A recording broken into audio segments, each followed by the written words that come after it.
Hello everyone, I'm Brian. Today I'm reacting to The Importance of Going Against Nature, Acharya Prashant at SPIT Mumbai 2022. So I saw this, I was like, against nature? I disagree with that. But what is nature? What does he mean by nature? So I don't know what he means by nature. Does he mean like hurricanes and tornadoes? We're going to go out there and punch them? Obviously not, obviously not. You can't fight hurricane. I mean, maybe you can in the future, but at the moment, nature is going to happen whether you like it or not, and there's nothing you can do against nature, that type of nature.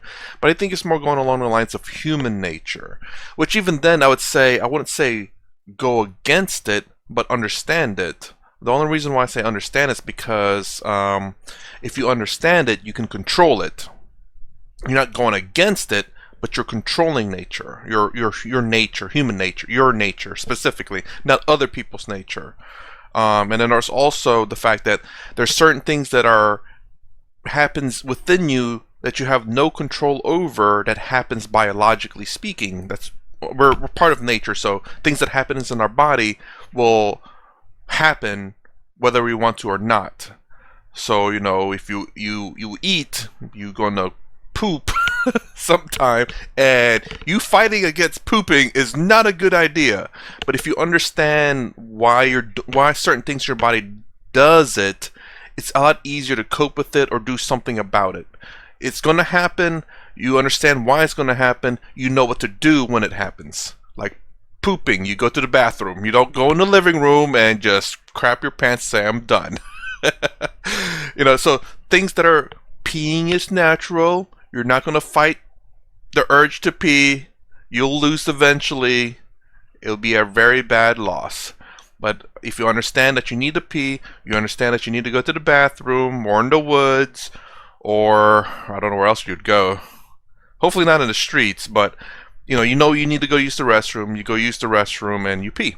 So when you understand it, you cannot fight certain things in your body that you have to do. Now, perhaps, so I guess a headache is something that you can fight, but not in a physical sense. But it's more along the lines, you understand you have a headache, you can take like a Tylenol or something like that, some kind of medication to ease it. And if you understand what's giving you that headache, you can maybe remove it from the vicinity, never use that again, or whatever it may be. So going against nature, I much prefer to say understand nature. Again, I don't know what he means by nature. Let's go ahead and get started. Hello, sir. Today's session is on fearless living. So, with respect to this topic, I would like to ask you: uh, aren't we going against the nature in this? If we try to be fearless, because in the course of evolution, uh, the emotion of fear has never been eliminated. Also, it helps many species in the race of survival. Also, it plays a huge role in avoiding wars and conflicts, not only among humans but also among other species. So it's the nature which favors, which has planted the emotion of fear in all of us. So it will be, in some sense, we are going against the nature. In that case, so fear is what he's really getting at in terms of survival. Fear is a good survival instinct, but fear is unknown, and that's the problem. We fear the unknown. We fear we don't know what's going to happen. So, and we fear reprisals. I believe, like just in case we do something, we could end up getting physically attacked back. But obviously, fear of the unknown is, how to say, this is kind of a difficult. Obviously, we should know things. That way we don't fear it. But it's kind of like, imagine it's like, oh, we don't know what's 10 miles under the sea level. Let's go find out. Obviously we shouldn't be doing things like that. Unless we test a whole bunch of different equipments to see it, make sure it can survive down there. And then once it's safe, we can go down there and discover the truth.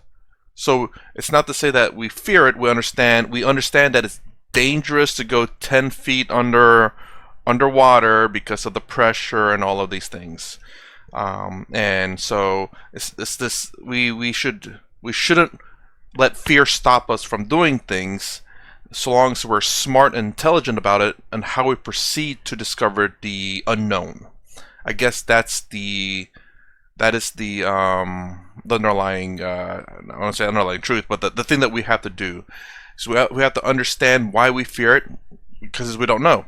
Great, perfect. Let us know so we know. So we no longer fear it. Anyways, that's my best guess. Very, very good question. Lovely. Great one to begin with. What's your name? Lokesh Chaudhary. Lokesh. Good.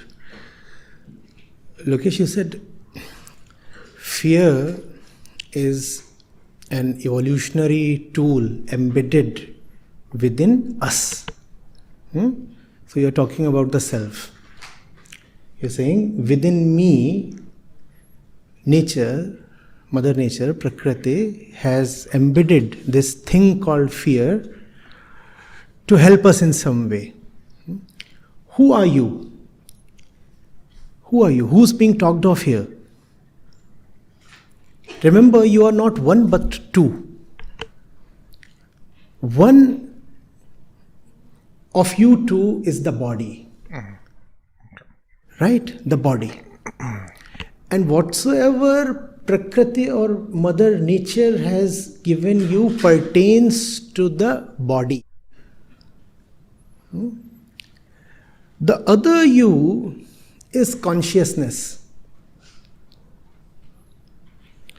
The body, as birthed by, as controlled and programmed and conditioned by Prakriti, demands survival, demands security, demands pleasure, and demands reproduction. That's what the body wants. The body of the human being as well as the body of the animal, irrespective of whose body it is, the bodily needs are the same.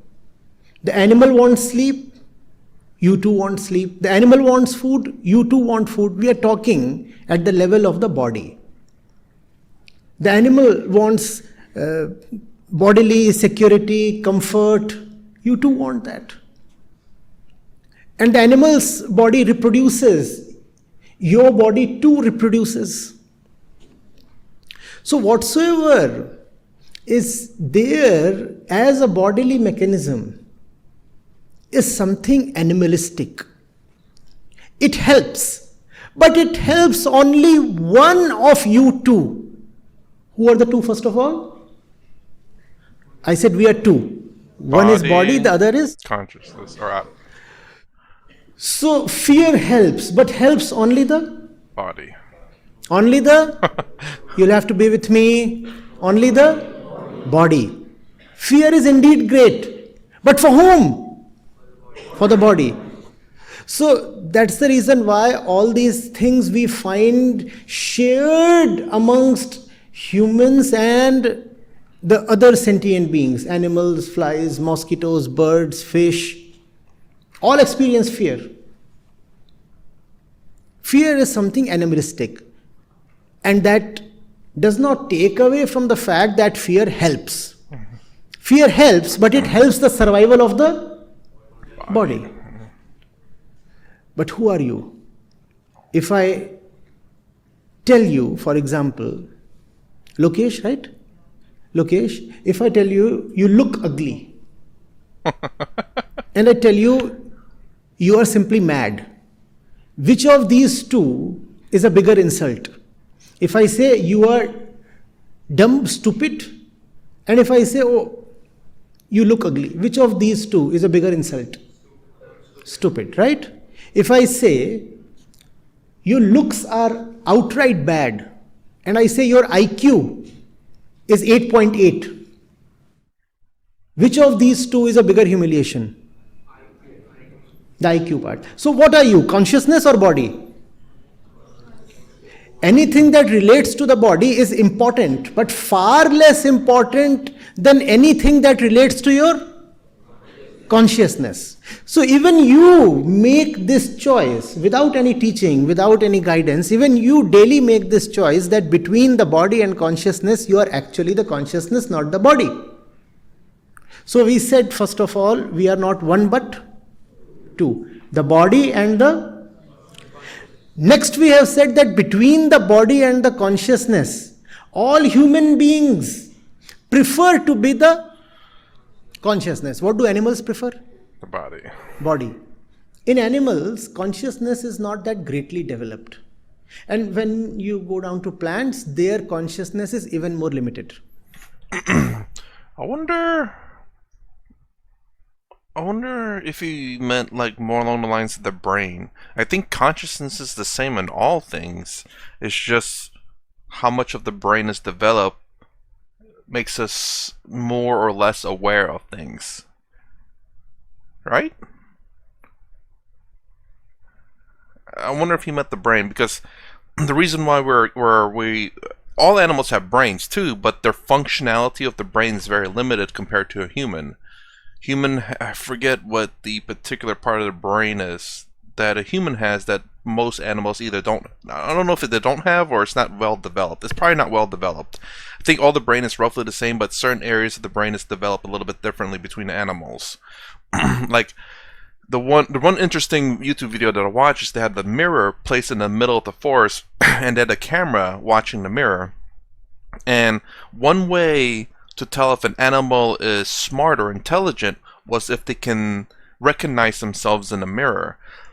Most animals can't. I think apes and elephants maybe can. I can't remember.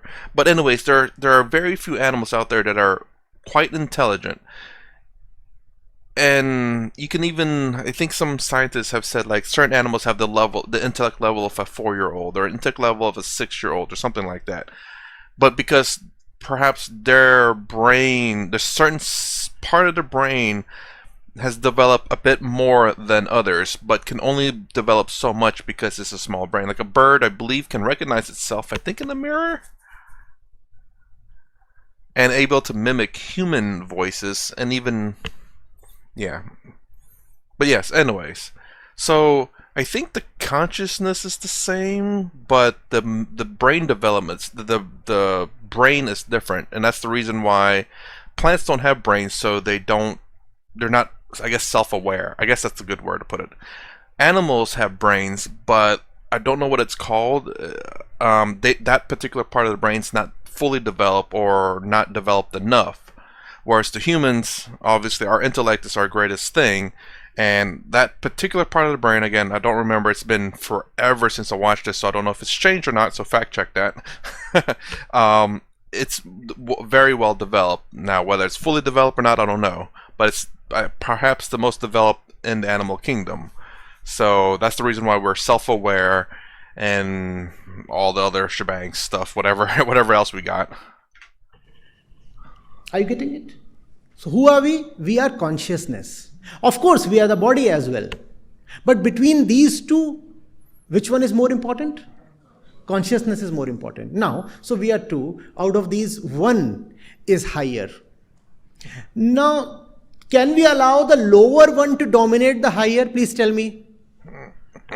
If something helps the lower one, but hurts the higher one, would you allow it? Please tell me. Okay, you have exams tomorrow morning, right? Oh, okay. You set up the alarm for 5 a.m. The consciousness is saying you must get up and study. Oh. And the body is saying you must keep sleeping. Okay. Which one do you prefer?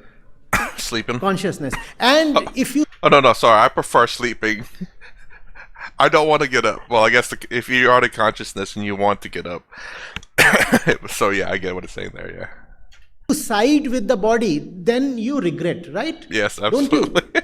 You don't feel good. You said, oh, something bad I have done. Yeah. The alarm rang and I still put it down.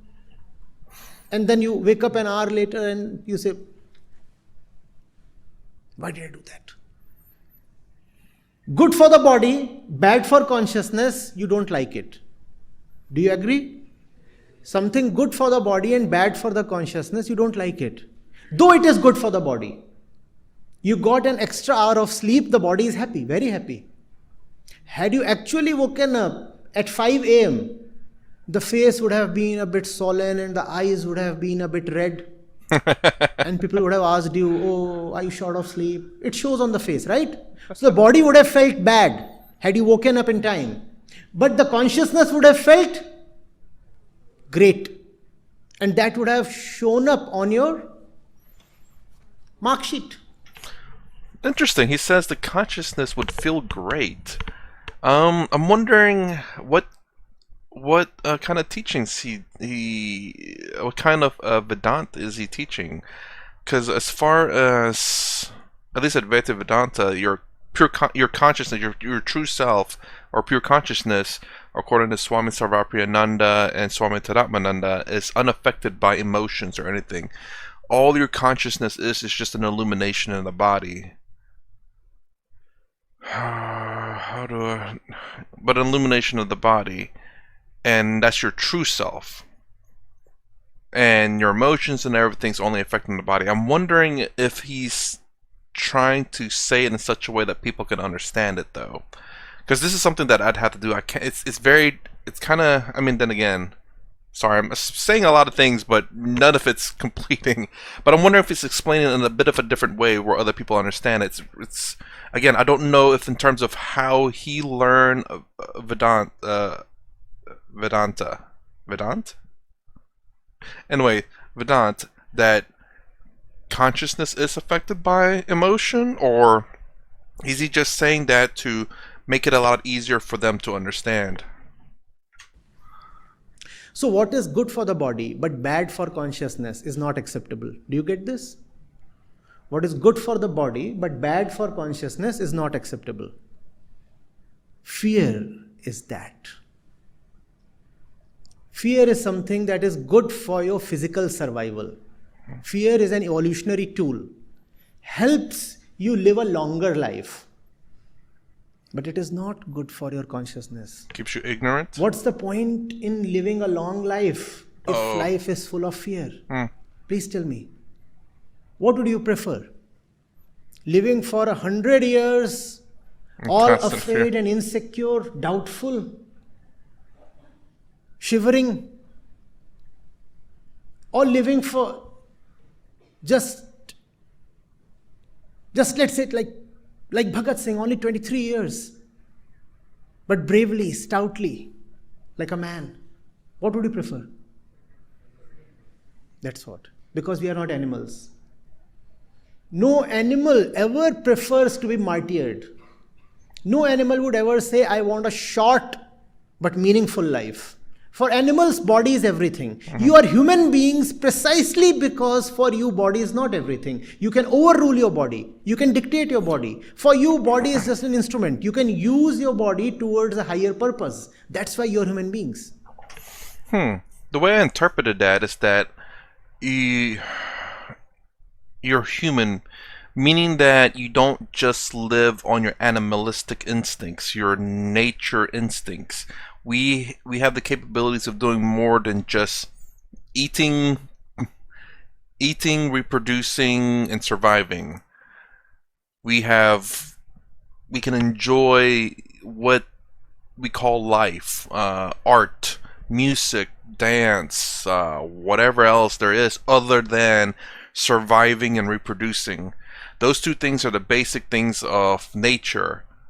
Animals do that. We do more than that. We enjoy art, which include music, painting. I guess you could call it sports art, maybe.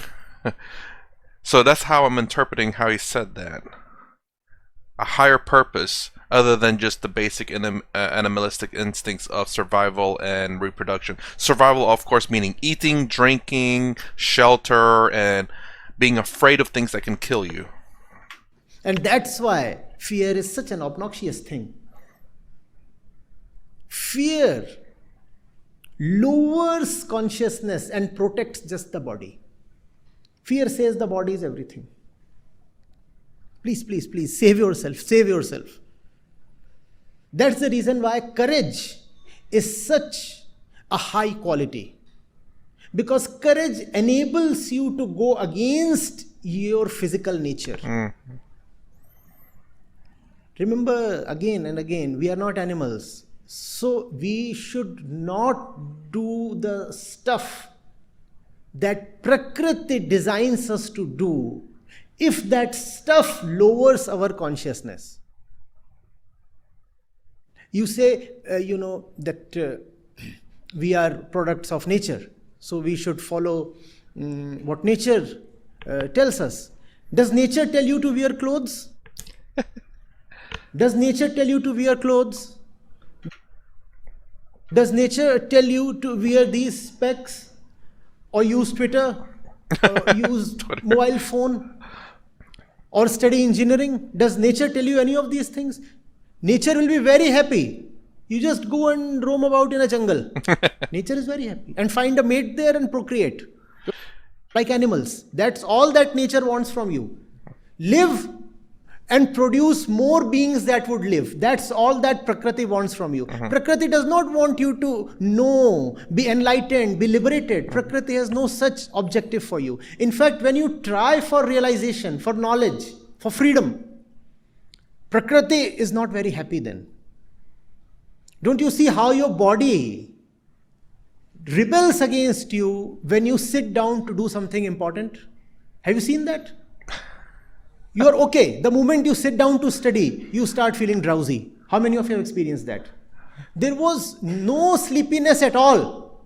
But the moment you open the book, you feel like crashing on the bed. Experience that? That's what Prakriti wants you to do. Just sleep and protect the body and keep the body happy. Or go watch YouTube or go do something else other than reading the book. Prakriti has no intention to have you as a great one, as a realized one, as an elevated one, a free one, a liberated one. No, Prakriti does not want any of that. That does not mean that Prakriti is our enemy. That does not mean that we have to assault the body. That only means that we do not have to be ruled by our body. We cannot allow the body to dictate us, to gain control over us. We cannot allow that. And what do we mean by the body? Most of the emotions that you experience are simply physical. Most of the thoughts that we have are just biochemical things. If some additional chemical is injected in your body, your thoughts will change. Angry people will get placated. Peaceful people will suddenly erupt in anger. One injection and you can suddenly start feeling extremely violent or lustful. But you will say, oh, these are my emotions. No, these are not your emotions. These are things of the body. And we are not supposed to be slaves of the body. So we are not supposed to be slaves of our desires, foolish emotions and desires, because they are all bodily. Remember, that which appears as desire or emotion is just a bodily thing. It is arising from your body. I will say, I understood that too, like, especially after watching a lot of Eastern philosophy videos. It's just, some of it's still very hard to, I guess, control, perhaps. Like, most of it, I won't say most of it. I don't know if whether it's most or some, but there are some that I definitely understand and I can control and just say, oh, that's how I'm supposed to feel, I don't care. But then there are some that I guess are just very deep, I don't know how else to describe it, more impactful, that it's kind of difficult to just ignore or to say I don't care about it. But, I guess, I don't know, I don't think understanding necessarily, because I understand why, but still there's more to just understanding the emotion itself to, in a sense, beat it. But yeah. Desire and emotion. I've gotten most of that handled, but there are still very few that are just very strong, I suppose, that it's just difficult to not let it affect me. Certain emotions, for example, do not arise in you before the age of 12 or 14. Don't you know that? Where do they come from? They are coming from chemicals. And if there is an under-secretion or overproduction of those chemicals, then your emotions will change accordingly. Oh, sorry to pause again, but it's true. And this is the thing that I've said sometimes in the video. It's really weird. There's antidepressant pills that if you're feeling, I guess people who get depressed quite frequently, I suppose. I don't know exactly who takes them. Obviously, people get depressed, but I just don't know what the conditions required for you to get the pill. But you can take that and not be depressed. So this is a very, very clear example of how our emotions are just chemicals that can be easily blocked. You can take pills that'll make you happy, even whether you are in fact happy or not. You could probably take pills that'll make you depressed, but those pills probably will not sell. But I'm sure they can make pills that make you depressed, even though you're not depressed. You could have won the lottery and win lots of money. You take that pill, you will be depressed. But yeah, so this is a very good example for people who don't understand that who they are is not the body and not the emotion, because we can clearly block or add emotions to our body whether we want to or not, because they're just merely chemicals. You can be made to fall in love. This is proof. Just using one injection or one pill. Yep. You will be head over heels in love. Madly in love. Why? Some chemical. Yep. Affecting the body. So these are all bodily things. We are not supposed to give them too much importance, because for us, among the two things, which one is more important? Consciousness. Remember, you are born to be liberated. You are not born to follow the commands of the body. That's not the purpose. The body will tell you, get a lot of money, earn security, a bigger house. Don't you know what a bigger house in the city corresponds to in the jungle? In the jungle, all animals, what do they build? Oh, territories. What do they build? They have territorial occupation. They occupy dens. They build nests. Pee on the ground. Mark And territories. the equivalent of that is that you spend all your life trying to get a good, bigger home for yourself. That is just bodily. That is not the purpose of life, to have a great house.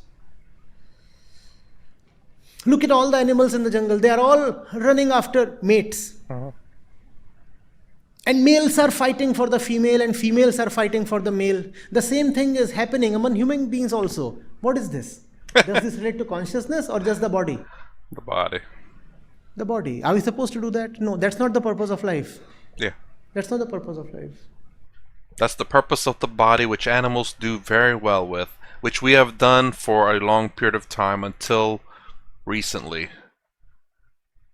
And now we have understood that there's more to life, but can we say that with animals? Can we say animals, there's more to life? I don't think they'd understand. But it's kind of curious as to how did we get this? How did we get this there's more to life type of thing? I guess it comes with the intellect, I suppose. That we realize that we're more than just animals. Again, because of our brain development, we're able to create all of these things and realize there's more to life now than just surviving and reproducing. You have to be very cautious. Never defend your attitudes or behaviors by saying, oh, these are natural. You are not supposed to be natural. Animals are supposed to be natural. You're not supposed to be natural. Is this auditorium a natural place? Is this a cave? Is this a treetop? What is it then? It is a product of human consciousness.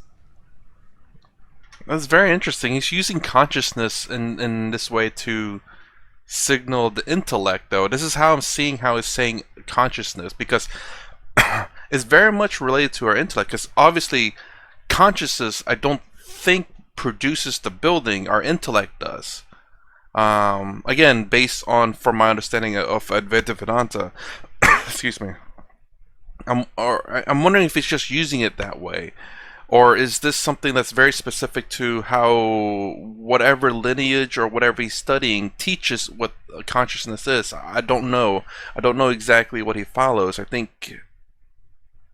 remember what book he says. I know he talks about a lot of the old books and old scriptures, but I don't know if he says a specific one or not.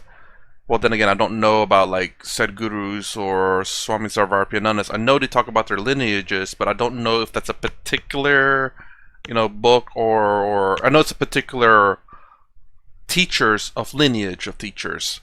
But yeah, I don't know which one Acharya here follows, but it seems like the word consciousness, what he's using it is in terms of intellect, as far as I understand. Which, if understood that way, I understand what he's saying now. Like, everything makes sense, because again, as far as I know, unless the way consciousness is understood in his teachings is affected by the natural world, then that's a completely different thing that I didn't know. So don't keep parroting the argument, but this is not natural. If this is not natural, nothing is natural. Animals don't get haircuts, do they? Pedicure, manicure, salons, airports. Do animals have any of these? Language. Do animals have language? Do animals brush their teeth? Then why do you keep repeating the natural argument? No, this is natural. Animals do this, so we will also do this. This is natural. Animals do this. No animal ever washed his face.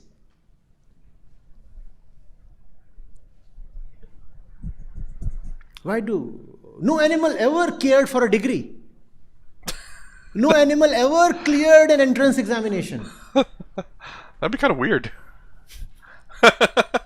Why do you keep saying I have to do what is natural? Are you an animal or what? I repeat, that does not mean that you have to be anti-natural. Be careful.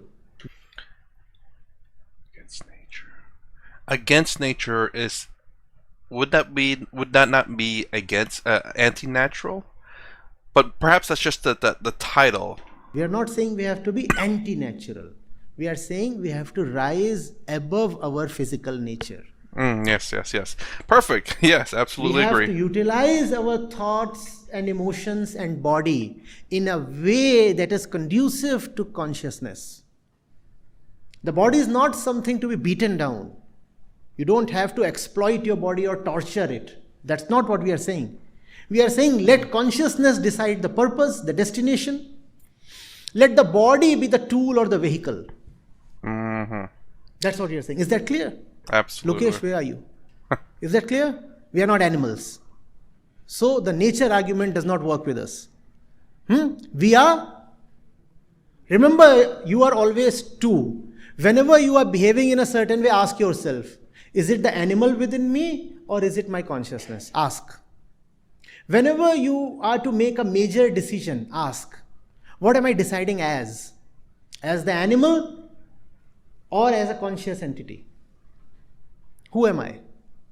That's the most fundamental question. Am I the animal or am I consciousness? Will you remember this? Good. Okay, so yes, you don't necessarily go against nature. It's like you're against yourself. You're not. You just have to use the body. You have to go above, like he said towards the end, go above your human nature. Because nature is just essentially two things, survival and reproduction, and we as human beings have risen above that, but as of right now we haven't quite risen high enough. We're like in that transitional phase. We just got past animals, so we're still bickering with each other. We haven't risen above that until we're all kind of understanding and kind of, I almost hate to say this, but like we're one, where we understand each other, we're not fighting each other, we're living in peace. We're in nature, us bickering. We're so close to the animals. We're still fighting each other. We don't understand each other. We're still fighting for territory. We're still surviving.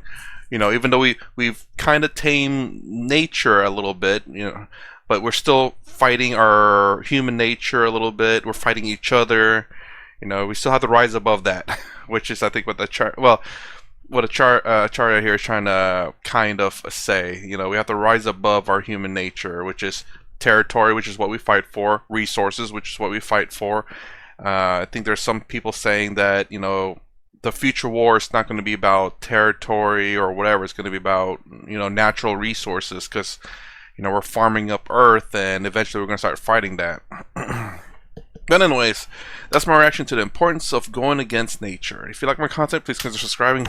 My gosh, what is going on with me? If you like my content, please consider subscribing. Thumbs up, thumbs down below. Thanks for watching. I'll see you in the next vid.